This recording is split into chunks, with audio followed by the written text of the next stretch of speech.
Thank you so much, Louise. And I'm honored to be here moderating our tech panel today on engaging technology across all the modes. So I'm going ahead and I am going to share my screen with you all. I will also put this link in the chat.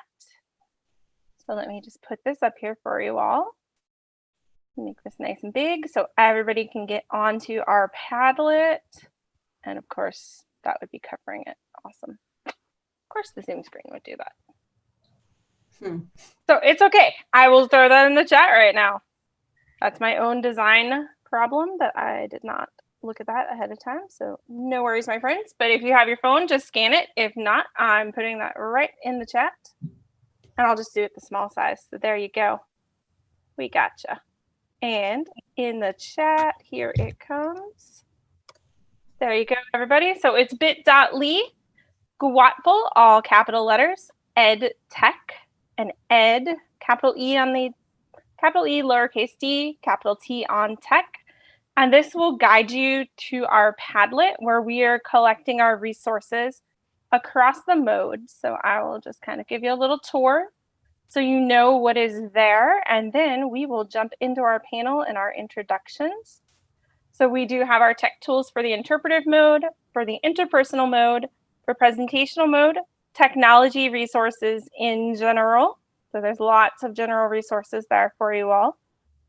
We have engaging games and activities, as well as the most, I call it one of the most important features, help me. I have questions. And guess what? We have answers.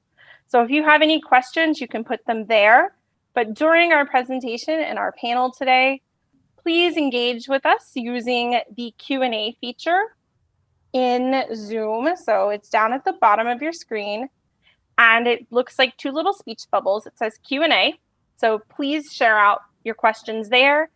Use the chat feature to share any comments you want to make, any ahas, but use Q&A. So if you have a question you want to ask us, you can do it there. So that's just that part. I'm going to stop sharing for now so we can see everybody. So I would like my panelists, I'll introduce myself and then I will ask each of the panelists to introduce themselves as well. So for those of you who don't know me, I am Heidi Trude. I'm a French teacher at Loudoun Valley High School in Purcellville, Virginia, so Northern Virginia, and I've been teaching for 13 years. And I'm the 2019 ACTFL Teacher of the Year finalist and president-elect of FLAVA. Maris, if you want to go ahead and introduce yourself. Hi, my name is Maris Hawkins, and I teach Spanish at Capitol Hill Day School. I teach elementary and middle level Spanish. Prior to this, I've taught upper school Spanish as well. So I've taught grades K through 12. And then one of my other big passions is I help out with the We Teach Languages podcast. So if you haven't checked out the We Teach Languages podcast, just a shout out to them, and I recommend that you check it out. Awesome. Thank you, Maris. And Natalie, if you want to introduce yourself.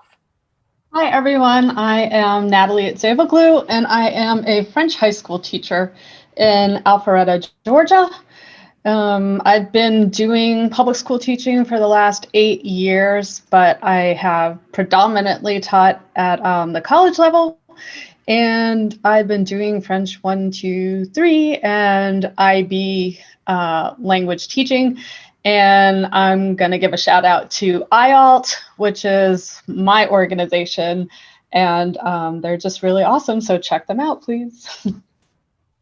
And then Edwige, if you could introduce yourself to the group. Of course. My name is Edwige Simon, and I'm the Director of Online Learning and Instructional Technology at the International Center for Language Studies in Washington, D.C. Before that, I worked for 15 years at the University of Colorado Boulder, where I ran a program in language teaching with technology. And I'm the founder and currently sitting on the editorial board of the FLT Mag, which is a resource that I would like to encourage everybody to check out. It is an IALT publication, and the URL is fltmag.com. Maybe Heidi, you can throw it in the chat. looks like you're on it already. Thank you.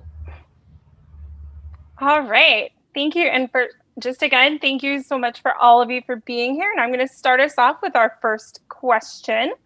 And of course, attendees, feel free to throw other questions at us as well. We do have set questions, but we can talk tech for hours. So if you want to know more, you have a burning question, put it in the Q&A and we will go that direction. But to start us off, our first question, and this is open to any of the panelists, is in what ways do you use technology tools to capitalize on student learning? So who wants to take it, that one? I can start. All right, go for it, Maris. One thing that I feel, so I'm currently still virtual, and we will be going back hybrid next week, actually. So one thing that I have been able to do with technology tools, especially in a virtual setting, is one of my favorite things to do right now is the new feature quizzes lessons. And quizzes lessons allows me to make a slideshow interactive.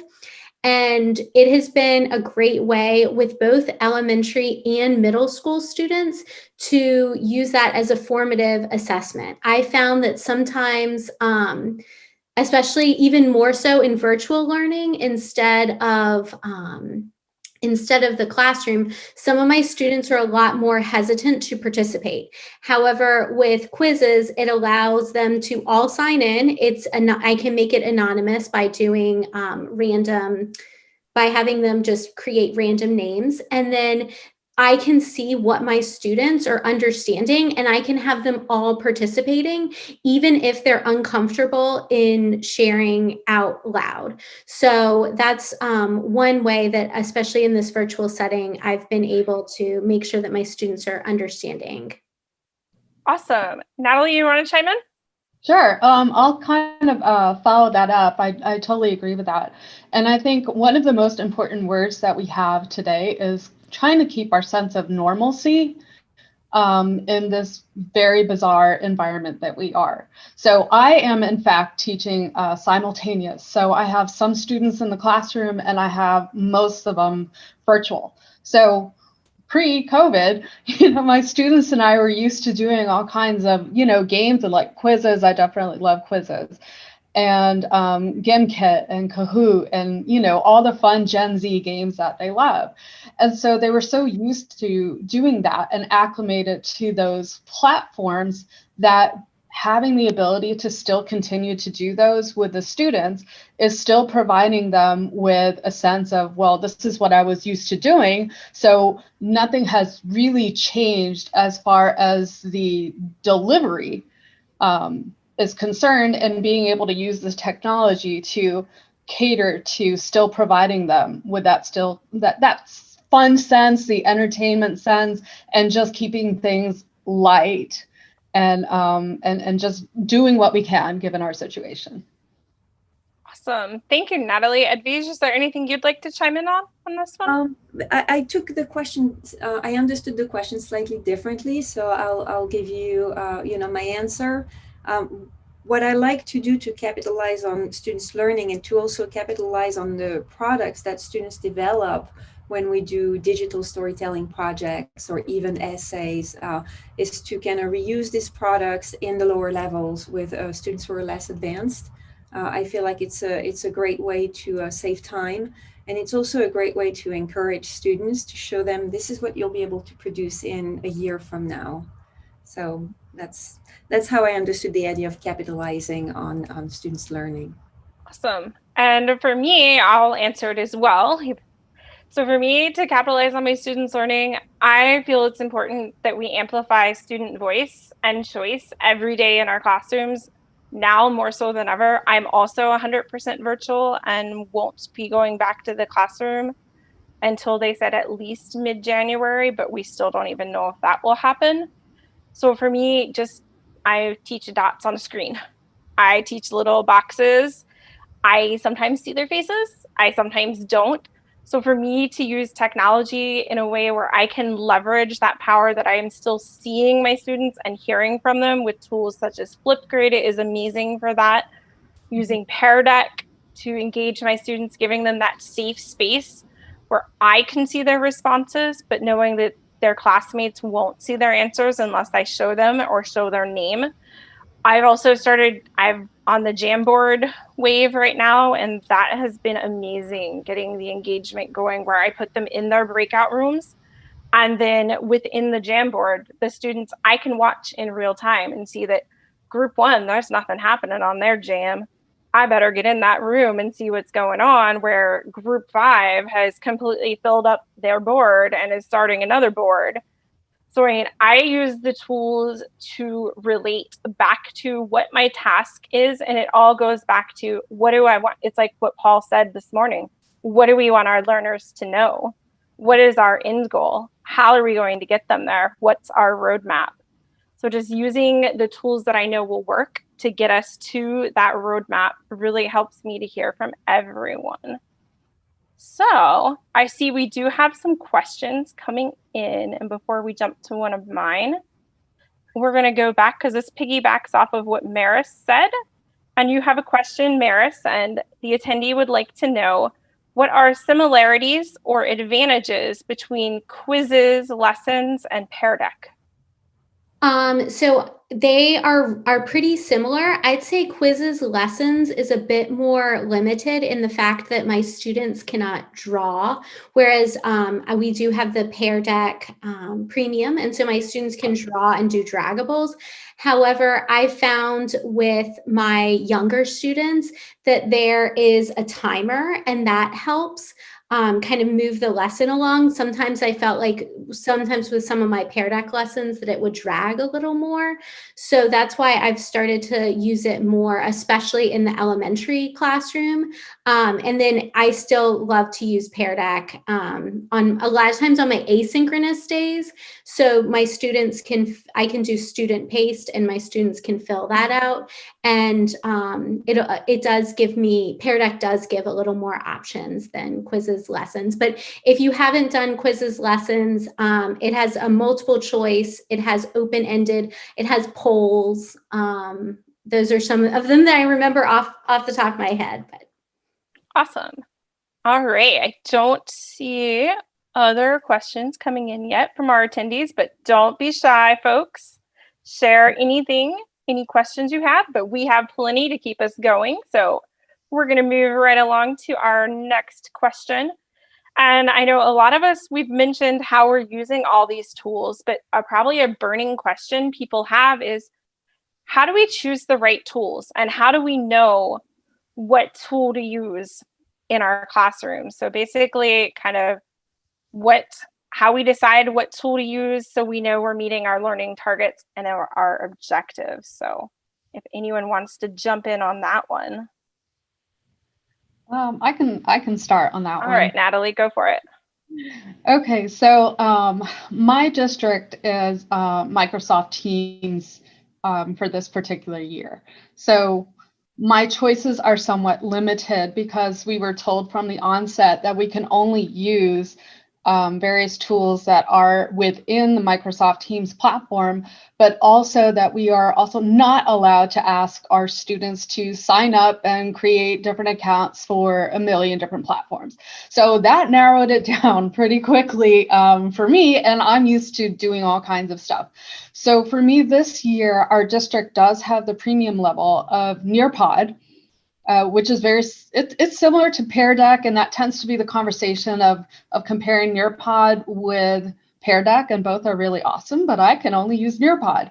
And Nearpod caters to all the modes possible, which is pretty exceptional considering that it's all available in one tool. So it integrates easily with FlipGrid, with PowerPoint, with Google Slides, literally with any platform that most teachers presentations on, and that we have the ability to create, like what Maris was saying, to do the multiple choice, the open-ended, the listening, the conversation, it's just everything is available on one tool. So that's how I was able to just cater to what the district has provided me with, and to also make that beneficial for my students. And, I can also do self-paced lesson plans on it as well, or I can also guide it for my students as well, both in the classroom and virtually at home. So that's why that's my tool of choice for this semester. Awesome.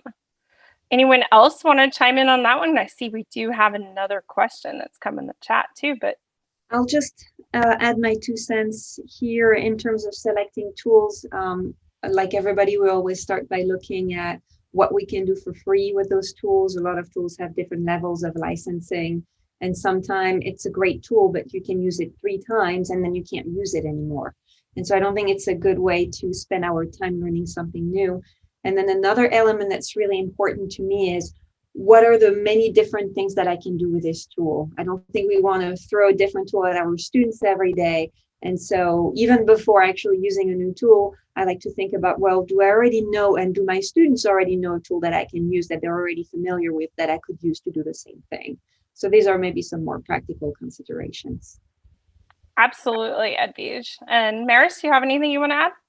Yeah, I agree. I say go with what your district is providing, especially because that'll, the more teachers that are using it, the more students are able to do with it as well. The other thing that I would say that I think is especially important when you're looking sometimes with some of the creation tools is how long it can take for a student to produce something that they might be able to do without technology a bit faster. Because sometimes I think we can get wrapped up in, oh, this is a really great tech tool. But if students can, write it out and take a picture of it, then keep in mind that that can be just as valid, because you don't want them spending hours and hours and hours editing a video that will end up being 30 seconds. And so I think, when we mentioned FlipGrid, when it's very intuitive to edit. So things like that are wonderful, but just keep the time that students are going to need to invest into this tool as well. We talk about how kids know everything these days because they're born with like cell phones in their hand or whatever analogy we give, but it does take time to learn these tech tools. So for teachers and for students, so keep all of that in mind as well. Yeah.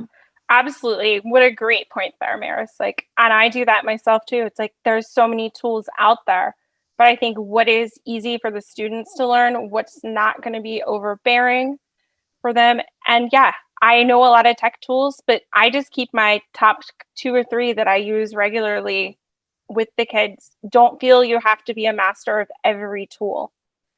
Know a couple of them, know them really well. When you feel comfortable with those, then try something new. Don't take everything that's being thrown at you. Like in March, all the companies were like, this is free, free, free, free, free, coming at you everywhere. Like free this, free that. And teachers were getting sucked into like the rabbit hole of free. And then now they're finding, we came back to school and it's like, oh, that's not free anymore. That's not free anymore. Oh, we're taking this away from you now. And now they're like, oh gosh, what do we do? But it's just pick those that you know. FlipGrid is always going to stay free. So if you need a voice recording tool, stick with FlipGrid. It's easy. It's so accessible for students. That's one of my favorites. If I lose FlipGrid, I probably would cry. But less is more. Exactly, Glenda. So what I saw in the chat came up, and I'll go with this one because I saw this come up. Someone asked, could I show what Jamboard looks like? I would be glad to share my screen and share a jam with you all. You're going to jam with me right now. So I'm putting a link in the chat, and the first 50 of you who get on here can play on it. So here you go, play, and I will share my screen and show you what it looks like. So I put this in the chat. I can see you all are joining it. So you, as the person on the board, you have a pen, and I open it up so all my students would be on there. You can erase, you can write. I can select different things, you can too. I usually have my students use the Post-its, the stickies. So you could just put a sticky, and I might write a moment, like write a simple thing. Less is more. And then you can just pop your Post-it right on there. You can move it all around. I did this even yesterday for project selections. My students had to write their name and what they were choosing for their project, and we could all see in real time. And then you can make a new page. Oh, nice. Someone's very creative there. I like that one.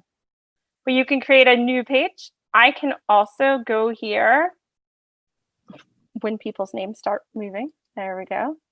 And I could see if I had them in groups, I could see, oh, group 2, what's going on there? I could add another page. And you can jump around. I could delete a page if I want. So be like, oh, delete it. I could duplicate it. I use these for social emotional check-ins now. You can use them for anything and everything. So I'll let you play there and stop sharing. So there you go. That's a Jamboard. They're awesome. You can make a template for pretty much anything you would do in your classroom that you would have normally done. You can make a jam for it. And Jamboard is now my new jam. So I see we have another question that's come in. Okay. Ooh, Cecilia, follow up on that one. So I give one link. So like how I have that on there right now for you all, I make one Jamboard for the class, and I tell them your group is going to be however many breakout groups we have, depends on what class we're in. Say they're in groups of 4, there will be 4 pages. They put their group name up at the top, and then I know, and I can watch their little icons, just like I was showing you all. I would see who's engaged, who's on there. If I see nothing on that board, then I am jumping right in that breakout room first to find out what's going on here. Did they lose internet connection? Do they not understand the assignment? Is it the task? What's going on? And then you go from there. So that has really helped with breakout rooms, giving them that real-time document. So I can watch. If you don't have access to Jamboard, you could easily do this with a Google Doc. You could do it with Google Slides. Padlet is another workaround that you could use as well. Yes, and you can duplicate them as well. So you could easily duplicate those jams. Some of my colleagues have the students, they make individual jams for each student. And they make the one file, tell the students to make a copy of it, and then submit the copy. And Heidi, I'm going to jump in and say one thing that I found about Jamboard is that it is much easier for students to erase everything, knowingly or unknowingly. And so I would say for me, for my younger kids who think it's a little funny to like erase what their friends have done, normally in Google, it's easier to restore everything. Jamboard, it's not. So I personally, with the younger ones, would create separate Jamboards with them. But I would say also for me too, like just speaking to the elementary level, they're really great at this. This is easier to them than sometimes manipulating Google Slides. So whereas I was using more Google Slides before Jamboard, especially for my younger, like 4th and 5th grade, it's easier for them to manipulate. Yeah, I would agree with you that for the youngers, something else might be a little easier. But where the high schoolers, they've been very, very respectful of each other's spaces, where they have more trouble working on a shared Google Doc than on a Jamboard. Like, because they were signing up for a project via Google Doc, and I was just like, oof, they're typing on everybody's boxes. It was chaotic mess. So we just went to the Jamboard, and they each just took their Post-its, and I was like, oh, why didn't I just do that in the first place? So there we go. All right. I see we have another question that's come in through Q&A. And we will see this one. Maris, you may want to take because it's an elementary-based question, but anyone can take it. And it says, one of the challenges that I have is that technology requirements and challenges are making me talk more English than I would like to. I teach preschool through 2nd grade. So sometimes the glitches or doubts that they have make them be frustrated or cry or ask questions that I feel that I need to address quick and efficiently, usually on a live class, and explaining it in English. What ideas, suggestions, tricks can you recommend to deal with the challenges of technology in the target language? So I would say for our youngest students, my school has made the decision to just use Seesaw, and they're using Seesaw across the board for their their regular classes and all their specials as well. So that helps cut down some of the explanations that we have to do, because we waited until they were introduced to it by their teachers, and we were very purposeful in making sure that, you know, they had rolled out an assignment, for example. And I didn't explain what Seesaw is if you don't know. Seesaw is an online journal, and I have used this with all levels, but it's students can upload pictures, videos, and then you can also create assignments as well. I would say the other thing that has been really helpful for me, and it has also been a lot more time consuming, but it's to make slideshows for my youngest students, in which case I can put in more visual cues that I would normally be able to use in the classroom. And so I've, put in a pencil if they're writing something, or a little that like artist wheel if they're supposed, the paint wheel, if they're supposed to be drawing something, and that has helped me. But I'd say too, and this is kind of reiterating something that Meredith said. Yeah, I found myself speaking more English to help parents, to help students, to do whatever we can to get through this time, because I think that's really when you're going to lose students, and it's hard when you're not there. So I definitely, those are things that have helped me, but I definitely can relate to the fact that like you want to make sure that all kids understand what's going on. And sometimes in this virtual environment, it's been English, as much as we try to do all the other things. Yeah. And I would go along with that too. With the high school side of it, is we switched learning management systems this year, which has been a huge shift for everyone in our district, teachers included. So the kids didn't even get access to it until school, just like a day or so before school began. So they didn't even know the terms, like how to work it, what it was like. And so that was a learning curve for them. And it's still a learning curve. And we're in Q2 now. But for me, I found what I've started doing that helped them is I make little quick videos if it's a tool that they're not familiar with yet. So they have in my Schoology folder, I call it my tech help folder, and they just go there and they know, ooh, how do I submit an assignment? If they've forgotten, they can just go and watch those quick little videos that I make. Just use Loom, quick little video, they see me, and that's okay. And those I do in English because I want to provide that clarity to the students so they know ahead of time how to use it, etc. I also found that the parents sometimes are the ones that need the help if they're helping the students at home, even if they're high schoolers, just navigating the distance environment. And if I make the video in target language and the parent doesn't know French, then the student's not getting that support he or she needs. So I find myself, yes, like Meredith had said too, I'm using more English, and Meredith has it in her presentation where she has a model that she puts on her slides where it shows what she is doing and then what the students should be doing with little images and graphics, which is a really helpful thing to show to the students. So I would say try some of those tips as well. Natalie and Edwige, do you have any other thoughts on this one? Actually, yes, and I see a question in the chat that I would like to address because it's an excellent question. Go for it. And it's from Donna, so no wonder it's an excellent question. Donna is asking about the LMS or the tech capabilities or capacities of the LMS that we have to work with. And before looking at any apps, before looking at any external tools, I think it's really important to really have a really good understanding of what your LMS can do. Canvas is actually pretty powerful. It has an audio recorder, it has a video recorder, and it also integrates with a lot of tools. For example, it integrates with VoiceThread or with Zoom, for example. And so to me, every time we send our students outside of our LMS, I'm wondering, how am I going to get them back here? And so if we can keep them inside the LMS and avoid introducing tools, if the LMS has the tools we want, I think is an excellent strategy. I'd see another Yeah, go for it. I guess a question. I'm going to interpret it as my challenge has been more when the technology doesn't go as expected. I think that's something we're all dealing with on probably the minute-to-minute basis. Mm-hmm.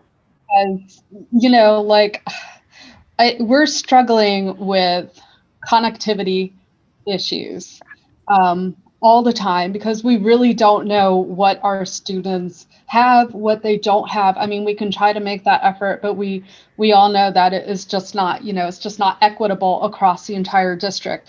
So that is a conversation that I did have with my students and parents at the very beginning, was that we have to learn to be flexible and adaptable to whatever the situation is going to be. And just yesterday, for example, I was doing a little formative quiz, and I decided to use Microsoft Forms, and I had embedded a FlipGrid in there where I had recorded everything, and it worked perfectly for me, and it worked for everybody except for 2 students. And here they are in the middle of assessment, and I think we've all seen it where they're scared. Like the amount of panic that they go through when something doesn't work is absolutely terrifying, because they're like, oh my God, it's my grade and it's not going to work and I'm going to get a 0, and it's just total panic mode. But I think what's really important is that through the failures that we've had in technology, I think that our students understand that if we stay calm and if we stay collected, that it's going to be okay. And it's just about building that relationship with the students that just says, well, we all know things aren't going to work. When they don't work, I need you to tell me right then and there. I don't care if you blurt it out, which is what most of them do, but it's because they're scared. And at the same time, like when something doesn't work, like my heart's about to jump out of my chest because I'm like, oh my God, because I have kids in the classroom who are like, what's going on? Because they have the school Wi-Fi, which is better than some of the other kids' connections. And it's just like this whole collaborative like movement to let me find another way for you to still accomplish the same goal. And don't worry, I'll figure it out. Take screenshots just in case, or, whatever. So, it's just about having that same type of communication and relationship that we would have in the face-to-face classroom, but also maintaining it on the virtual platform as well. That was a great response there, Natalie. I really like that. And I mean, I had an administrator pop in my room, pop into my Google Meet for an eval. Like, okay, it's kind of nerve-wracking enough when it's just you, the teacher, in there trying to run a virtual. And then, of course, what happens while I'm doing it? My tech goes down while I'm getting evaluated. But she was like, you were so calm during the whole thing. I'm like, I'm glad I looked calm on the outside, because I was not calm on the inside when everything is not working. Our learning management system, so Schoology, goes down, and I'm like, we have to house everything in Schoology. And I'm like, oh great, the kids can't access things right now. They can access nothing. And here's the administrator watching all this.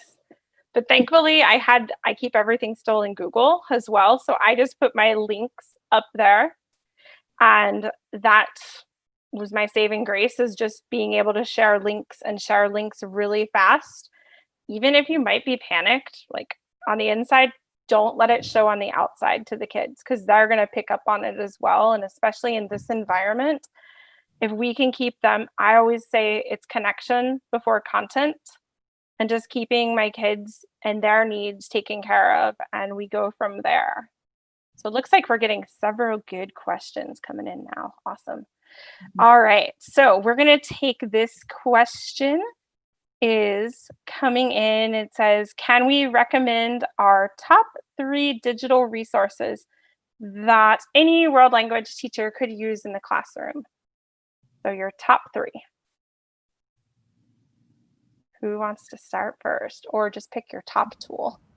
Because we've shared a lot in the chat, not in the chat, sorry, in our Padlet. There's a ton there, and I can put that link back in for everybody while you're sharing. I really like FlipGrid. It's not the tool that I use the most often because my LMS has a built-in audio and video recorder, but I just love the capability of having asynchronous, somewhat interpersonal interactions with students. It can be a great scaffolding tool for in-class conversations, and it's free. So I think it's at the top of the list of a lot of teachers. Maris or Natalie? I'd say one that we haven't really touched on for the interpretive listening mode is EdPuzzle. And EdPuzzle is one of my favorites. I like that a lot of times what I'll do is I try to balance sometimes more multiple choice questions. So EdPuzzle, you can use videos that you have made or that are on YouTube and embed questions in them. I like how with multiple choice, it gives the students the immediate feedback, which is a great feature of a lot of technology tools, is that immediate feedback that the students get. And then I can go back and grade any open-ended questions. And then you can also add notes. The other thing that's nice about EdPuzzle, I've actually used it live in class as well. And I've used the live version with students as young as 3rd grade. My colleague has used it with 2nd graders as well. And that can be done either in the, I like to do it first in class so students have practice with it, but then I can also assign it asynchronously. And finally with EdPuzzle, if you have tried it, but you haven't assigned a project, there's a project feature with EdPuzzle, and that allows your students to annotate videos. And so when you're ready to turn over a bit more of control of the video to them and to have them explain what they know, you can do the project feature. Awesome. Natalie? I used EdPuzzle in March and absolutely loved it. But I couldn't ask the students to sign up for that account this year. But I know that you can use it without asking the students to sign up for an account, which is really awesome. However, Nearpod has done a lot of upgrades since the pandemic hit, and they actually have like their own form of EdPuzzle embedded as a feature into Nearpod. So it does the exact same thing with the multiple choice questions, and they just recently opened up the open-ended questions too, which is really great, especially for like my IB students, you know, to be able to express more about the cultural background in the videos or expand and stuff like that. So I really enjoyed that particular feature that's included in Nearpod. Awesome. And then similar to EdPuzzle is another one, and it's also on the FlipGrid, or not our FlipGrid, sorry, Padlet, is Fluent Key, which is very similar, but it was made for language teachers only by language teachers. And they also now have a new section dealing with speaking and pronunciation on there as well called Peak Easy. It's super cool, and it's all game-based. It is, you do have to pay for some of the features, but I like it because you also have everything organized by AP themes and AP topics, as well as the actual proficiency levels. It has your live feature of the game, similar to the live in EdPuzzle. So that's one of my go-tos. That's probably my go-to for interpretive mode. FlipGrid is my other go-to for presentational mode, and doing asynchronous interpersonal speaking would be FlipGrid. And FlipGrid, there's so much more to it than just what you see on the surface. I mean, you can even pair your students up with partner schools and student native speakers from around the world through FlipGrid. So, I mean, if you go on the Padlet, it's linked to my website, and I have a whole like hour-long webinar just on FlipGrid in there. So you can watch that to your heart's content and learn even more than you can ever possibly want to do about FlipGrid. So I'm looking here and seeing that. Okay, I'm not seeing any questions. So we have a couple minutes left, so we can do I'm going to go to one of our questions. So my question, this one I think will be a good one for us to end on, and then take any other questions that come in, is what advice can you give to teachers who are just starting to integrate technology into the language classroom?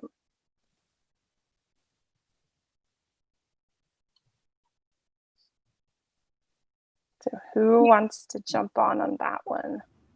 I think you have to start small. Because like how you said back in March, I totally admit that I got sucked into the rabbit hole, like everything's free. And I'm like, yay, because I want to finally try these things that I didn't want to pay for them before. But I consider myself kind of like an advanced person as far as like the technology is concerned. So I'm ready to jump in and try to figure things out on my own and not necessarily need to do the tutorials or have somebody explain it. That's my comfort level. But I'm also with a lot of my colleagues that they're terrified of, technology and of this environment.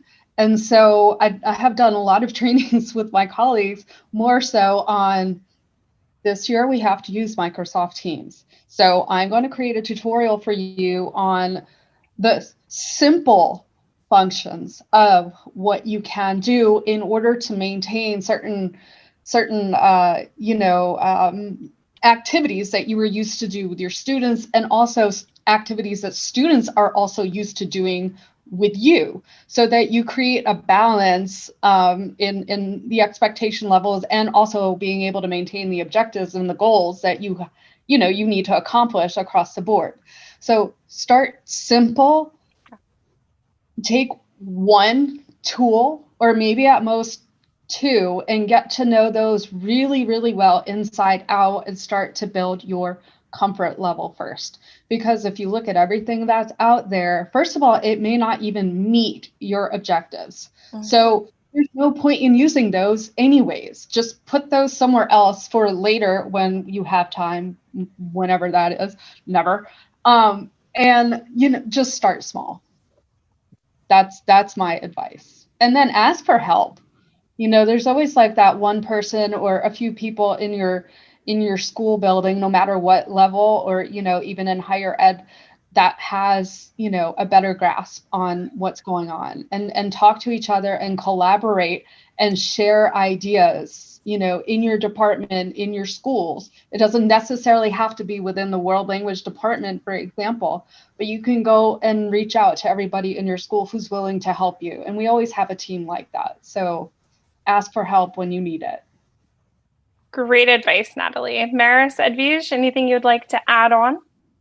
I was just going to say, start small, and start also with a small project, not an important project. Something's playful, something not graded, maybe something for extra credit, so that you can just test out the project with a handful of students and then become familiar with it and decide whether you want to continue with it. I agree. And I think kind of going back to something that Natalie was saying is like, don't get too sucked into the whole, like, you have to try this now, everyone's using it, etc. And like we said kind of earlier on, if there's something that your district is using, go with that. Like if you have Nearpod and it works for you, don't try Pear Deck. There's no need to. Like, go with what has been working for you, and don't feel like you always have to like fall into the trap of FOMO, because there's always going to be a new tech tool out there. And some people are going to try it, but you've got to stick with what works for you. Absolutely. And just to wrap us up with that, also, don't be afraid to fail. You're going to have tech failures, but don't think of it as a failure. Think of it as your first attempt in learning, because the next time you try that tool, you'll sail second attempt in learning. So just be kind to yourself as you integrate technology. Be gracious and be flexible with your students too, because we're all learning. We're all in this together. And as I tell my teachers when I work with them, the smartest person in the room is the room itself. So ask questions, interact with us on our Padlet, and we are happy to help you as you continue finding the many ways to use technology in your classrooms. So again, I just want to say thank you to my fellow panelists, Maris, Natalie, and Edwige. It was a pleasure chatting with you all and hanging out with you all this afternoon.